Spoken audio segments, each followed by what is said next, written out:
everyone, welcome back to the WebToTech YouTube channel. Today for this video of WebToTech, I will be showing you how to add Q&A into your TikTok bio. So first thing is open the TikTok application and log in into the account of yours. Now what you need to do is tap on profile on the bottom right. So before you go through the process, you need to know that for you to have a Q&A in your TikTok bio, you need to have a creator account on TikTok. If you're using a personal account or private account, you won't be able to have all this. You need to have a creator account, that is the business account on TikTok. You just go and get yourself a creator account activation and then you move forward to this process. First thing is you go to the profile, then tap on the three horizontal lines on the top right, tap that. Then you tap on creator tool, tap on it. Here in the creator tools you will have all these options, and from there you need to choose the option Q&A. You tap that. Now here you will have the suggested question and answer in here. Then you need to give the answers, and those you have answered will be in here, and the question that you have asked will be available in here. There you tap on ask a question. Now you need to enter your question over here. I'm just going to type in a random one.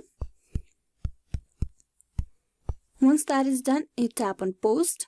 Now there's the question that you have just uploaded. Now if you go back to your profile, you can see the Q&A being added to your TikTok profile. You tap that and it will direct it to this piece once more. If you tap on answer, you will be able to answer them as well. So this is a way how you can add Q&A on TikTok bio. Hope this video was useful. Please like and subscribe the WebToTech YouTube channel. Thank you for watching till the very end.